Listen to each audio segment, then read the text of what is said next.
Hello friends, here I am back with the lecture number 20th on smart read vocab. आज इस lecture में मैं discuss करने वाला हूँ स्मार्ट रीड ड्रिल नंबर 20 में यूज्ड पैसेज के इंपॉर्टेंट वर्ड्स को। So without taking any more time, चलिए शुरू करते हैं। सो फ्रेंड्स, ये जो वर्ड्स हैं ये हमने पिक किए हैं स्मार्ट रीड ड्रिल नंबर 20 में जो हमने पैसेज लिया है वहाँ से। एंड जो पैसेज हमने पिक किया है वो हमने पिक किया है द इकोनॉमिस्ट न्यूज़पेपर से। Again it will be a great read for you guys. अभी के लिए फोकस करते हैं वर्ड्स पे। So the very first word of today is disinformation. Information आप सबको पता है, सूचना को हम बोलते हैं। एंड अगर इसके आगे आप डिस प्रीफिक्स यूज कर लें तो इसका मतलब होता है एक तो नॉट या फिर ऑपोजिट, यानी जो इन्फॉर्मेशन है उसके ऑपोजिट आप कोई सूचना किसी को दे रहे हैं। चलिए इसको डिस्कस करते हैं। पहले रेफरेंस चेक कर लें। Disinformation has existed for as long as there have been two sides to an argument. Okay, बड़ा अच्छा सेंटेंस लिखा है। मीनिंग क्या है? False or misleading information spread deliberately to deceive or manipulate people. Okay, अब एक वर्ड होता है misinformation, ये है हमारे सामने disinformation। misinformation होता है जब आप किसी इंफॉर्मेशन को आगे जब बढ़ाते हैं, किसी को देते हैं इंफॉर्मेशन, और आपको एक्चुअली ना पता हो कि वो जो इंफॉर्मेशन आपने दी वो गलत इंफॉर्मेशन थी, तो आप उसको बोलते हैं मिस इन्फॉर्म कर दिया आपने किसी को। आपको याद हो जब डीमोनेटाइजेशन हुआ था तो एक न्यूज़ चैनल पे एक बहुत ही फेमस रिपोर्टर हैं और एंकर हैं, उन्होंने मतलब टीवी पे आके बोल दिया कि ये जो 2000 का नोट है इसमें कोई चिप लगी हुई है और ये चिप डायरेक्ट सैटेलाइट से कनेक्टेड है, और कोई बंदा अगर उस नोट को कहीं पे भी छुपा देगा, कहीं गाड़ देगा, स्टिल गवर्नमेंट या जो एजेंसीज हैं वो ढूंढ लेंगी। सो आई बिलीव कि वो जो उन्होंने बोला था उस समय वो मिस इन्फॉर्म्ड थी और उन्होंने उस बात को आगे और बढ़ा दिया, आगे फैला दिया सब में, बट वो मिस इन्फॉर्मेशन थी। पर हम बात कर रहे हैं डिस इन्फॉर्मेशन की, तो फॉल्स और मिसलीडिंग इन्फॉर्मेशन। अब ये है की पॉइंट, डेलिबरेटली, जानबूझकर आप कोई गलत इन्फॉर्मेशन आगे बढ़ाएं ताकि आप अपना फ़ायदा बना लें वहाँ पे। हाँ, यहाँ पे देखिए लिखा है टू डिसीव और मैनिपुलेट, लोगों को बेवकूफ़ बना लें डेलिबरेटली, उस केस में हम बोलते हैं डिस इन्फॉर्मेशन। चलिए इसको समझते हैं कॉन्टेक्स्ट से। ओके,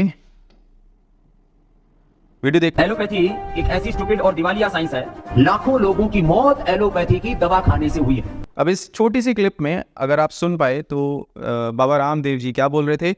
लाखों लोगों की मौत एलोपैथी की दवा खाने से हुई थी या हुई।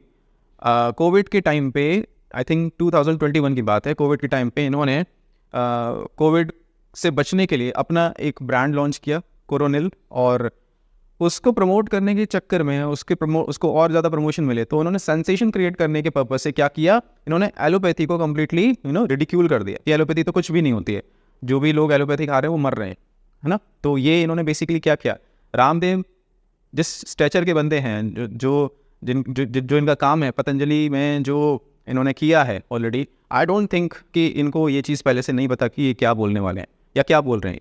सो आई बिलीव कि ये काम इन्होंने डेलिबरेटली किया और अभी कोर्ट में ये माफ़ी भी मांग रहे हैं, सुप्रीम कोर्ट में इनका केस चल रहा है ऑलरेडी। सो ये बेसिकली इन्होंने क्या किया, इन्होंने डिस इन्फॉर्म किया लोगों को। चलिए डिस्कस करते हैं सिनोनिम्स। मिस इन्फॉर्मेशन हो सकता है सिनोनिम में आ जाए और कोई ऑप्शंस ना हो तो आप मिस इन्फॉर्मेशन को चूज करेंगे, आपका आंसर करेक्ट माना जाएगा। पर जो डिफरेंस था वो मैंने आपको समझा दिया। प्रोपेगेंडा, आपका कोई प्रोपेगेंडा है उसको आप आगे बढ़ा रहे हैं। चलिए, डिसीट, धोखा, फॉल्सहुड, अगेन झूठ, तो ये सारे सिनोनिम्स थे इसके। बात करते हैं एंटोनिम्स की। ट्रूथ, सच्चाई, एक्यूरेसी, बिल्कुल सही, वेरासिटी, अगेन सच। सो ये सारे एंटोनिम्स थे। आई बिलीव डिसइंफॉर्मेशन वर्ड का मीनिंग आपको पूरी तरीके से समझ में आ गया होगा। चलिए next word is murky. Reference क्या है? Much about disinformation is murky. अच्छा ठीक है, मीनिंग क्या है? अनक्लियर, ऑब्सक्योर और not fully understood. So unclear, obscure again धुंधला, जो क्लियर ना हो, नॉट फुली अंडरस्टूड। अगर कॉन्टेक्चुअली समझे मर्की का मीनिंग तो जो समझ में ना आए क्लियरली उसको हम बोलते हैं मर्की। चलिए डिस्कस करते हैं दोनों कॉन्टेक्स्ट। अगर हम लिटरल कॉन्टेक्स्ट समझें, जनरल कॉन्टेक्स्ट समझें, तो मर्की का मतलब होता है धुंधला। ये सी की अंडर वाटर कोई इमेज है जिसमें नीचे का व्यू है। अब जब आप अंडर वाटर जाते हैं तो सब कुछ आपको मर्की दिखता है ना, धुंधला, क्लियर नहीं दिखता पानी के अंदर जब तक क्रिस्टल क्लियर वाटर ना हो। एंड दूसरी इमेज है, यहाँ पे कोई फॉग है, कोई जंगल का सीन है एंड फॉग के कारण आपको उधर का दिख नहीं रहा है। सो अगेन कैसा व्यू है? मर्की। सो ये तो हो गया इसका जनरल कॉन्टेक्स्ट। पर बात करते हैं जो पैसेज के कॉन्टेक्स्ट में मतलब है, यानी कि कोई ऐसी बात जो समझ में ना आए, अनक्लियर हो, उसके लिए। अब ये एक एग्जांपल है आपके सामने, एक क्वेश्चन है, why is it that when you ask for directions in India you and up with 3 different answers, 2 contradictory hand gestures and a suggestion for चाय। अब ये जो क्वेश्चन है आपको समझ में नहीं आ रहा कि ये जो भी पूछ रहा है ये क्या पूछ रहा है और क्या रेफरेंस दिए हैं यहाँ पे, it's not clear. So question कैसा है, murky. I hope murky word आपको समझ में आ गया हो। डिस्कस करते हैं इसके सिनोनिम्स। हेजी, अगेन धुंधला, ऑब्सक्योर, अनक्लियर, एम्बिगस। अब ये तीनों जो हैं हम पैसेज के कॉन्टेक्स्ट में जो उसका कॉन्टेक्चुअल मीनिंग था उसके कॉन्टेक्स्ट में ये सिनोनिम्स हो सकते हैं। हेजी जो हमने अंडर वाटर और जो फॉग वाली इमेज दिखाई थी उस केस में आप हेजी का यूज़ कर सकते हैं। चलिए एंटोनिम्स की बात करें तो क्लियर, आप जो कॉन्टेक्चुअल मीनिंग है उसमें आप बोल सकते हैं एंटोनिम ऑब्वियस। यस, क्वेश्चन कैसा है, मर्की है, क्वेश्चन कैसा है, ऑब्वियस, यानी समझ में आ रहा है, इजी है, easy to understand. And transparent, वो जो हमने पिक्चर्स दिखाई आपको अंडर वाटर की और जो फॉग था, फॉगी वेदर की, सो उस केस में आप ट्रांसपेरेंट आप बोल सकते हैं कि एंटोनिम हो सकता है। चलिए डिस्कस करते हैं next word which is plausibility. Plausible, एक वर्ड होता है पॉसिबल और एक होता है प्लॉजिबल। यस, सो प्लॉजिबिलिटी वहीं से नाउन डिराइव हुई है। रेफरेंस चेक करते हैं, the result is a deceptive veneer of plausibility. Okay, अब इसमें 2 वर्ड्स हैं अपने आप में थोड़े से अलग हैं। डिसेप्टिव जो रियल में कुछ और एक्चुअल रियल में कुछ और दिखाने में कुछ और, ठीक, उसको बोलते हैं डिसेप्टिव। जैसे स्ट्रोक्स होते हैं बैडमिंटन की, अगर मैं बात करूं तो आप स्ट्रोक लेते हैं ऐसे ही जैसे आप स्मैश मारने वाले हैं, पर आप अपना हाथ रोक लेते हैं और वो शॉट ड्रॉप में कन्वर्ट हो जाता है। डिसेप्टिव मूव, सामने वाला धोखा खा जाता है, उसको हम बोलते हैं डिसेप्टिव।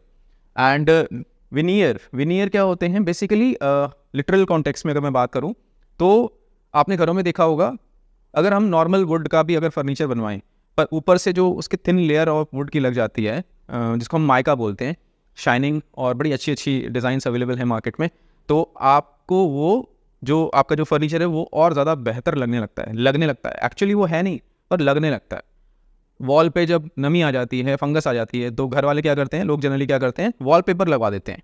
ठीक, अगेन विनियर। और नॉर्मल कॉन्टेक्स्ट की बात करूँ, आई होप आप माइंड नहीं करेंगे, पर होता क्या है, आपने अगर कोई वेडिंग फंक्शन अटेंड किया हो, वहाँ पे आप गर्ल्स को देखें, लेडीज़ को देखें, तो ऑलमोस्ट सारी ही girls, ladies, women makeup don किए होती हैं। एंड जब वो मेकअप हटा दें तो उनकी जो चेहरे होते हैं और जो विद मेकअप जो चेहरे होते हैं उनमें बहुत डिफरेंस होता है। हाँ, रिमार्क मेरा ये सेक्सिस्ट लगेगा पर रियलिटी ऐसी ही है। सो प्लीज़ मतलब इसको माइंड मत करिएगा। एंड मेरा कहने का मतलब ये है कि जो मेकअप है वो विनियर का काम कर रहा है, that make them look beautiful physically. They are not actually, but veneer makeup क्या करता है, it makes them look beautiful physically. So I hope veneer का मतलब आप समझ गए होंगे।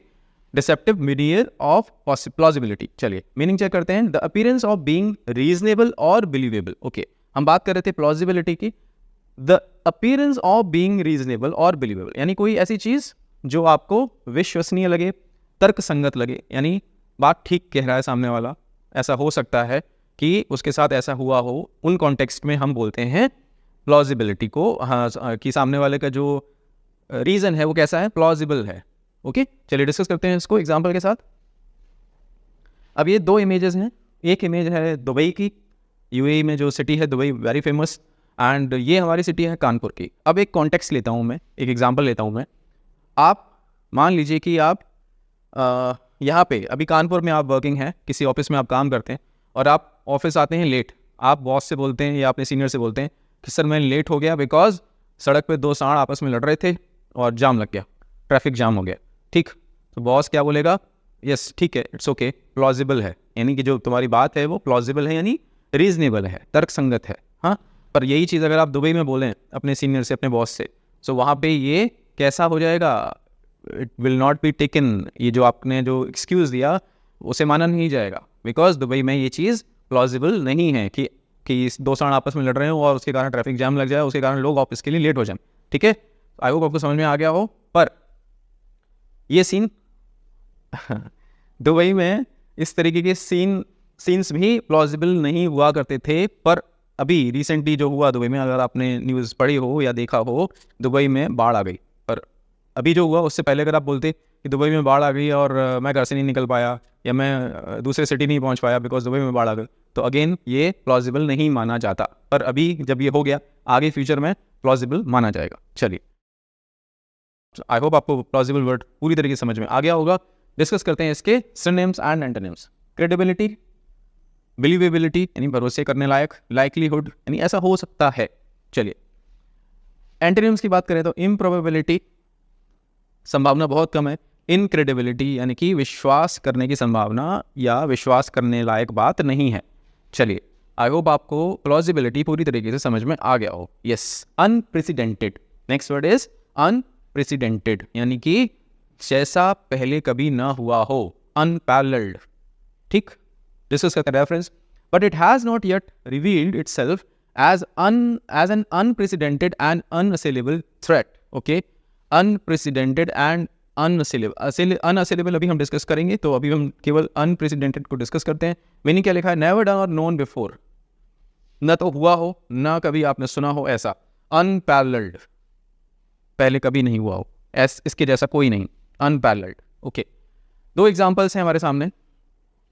ये लास्ट ईयर अगस्त 2023 में चंद्रयान 3 मिशन इंडिया ने सक्सेसफुली कंडक्ट किया और उसमें we became the very first country जिसने चांद के साउथ पोल में पहली बार किसी स्पेस क्राफ्ट को सक्सेसफुली लैंड कराया। सो ये कैसा था? ये जो पूरा हुआ जो इवेंट थी ये कैसी थी? अनप्रेसिडेंटेड, यानी ऐसा पहले कभी नहीं हुआ।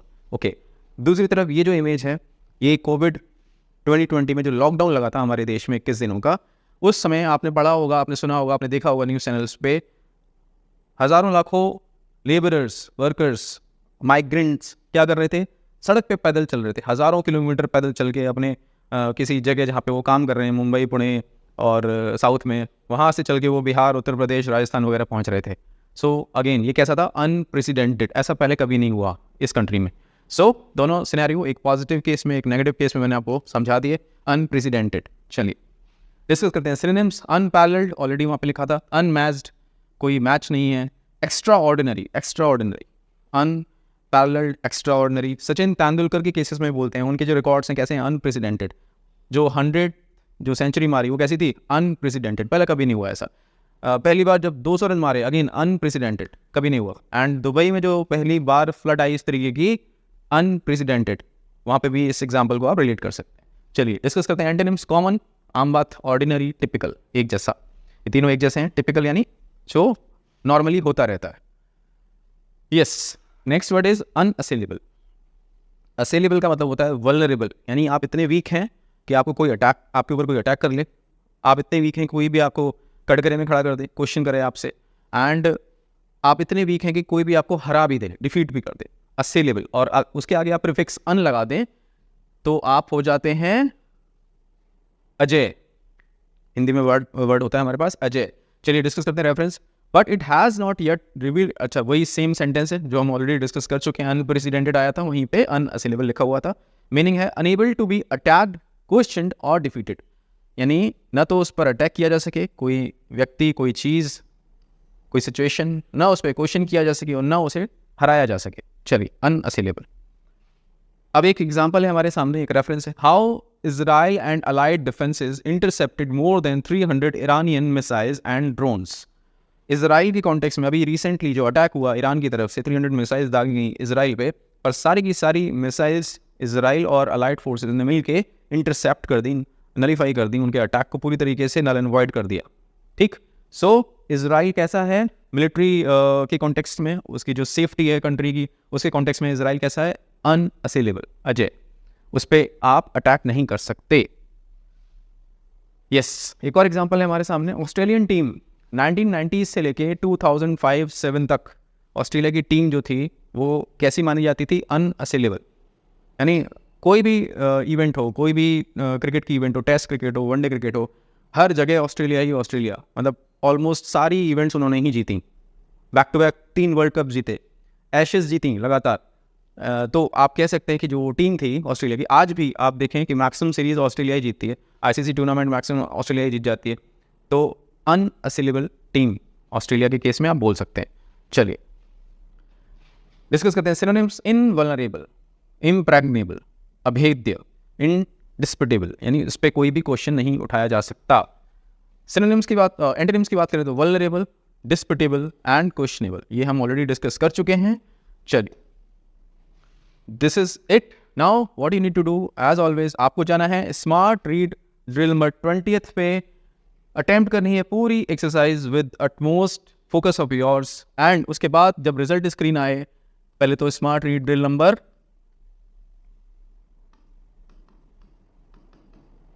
20th पे जाना है आपको। रिजल्ट स्क्रीन आए, वहां से आपको मेंशन करना है देख के आपका RC speed, I am sorry what's happening today, RC speed and RC level,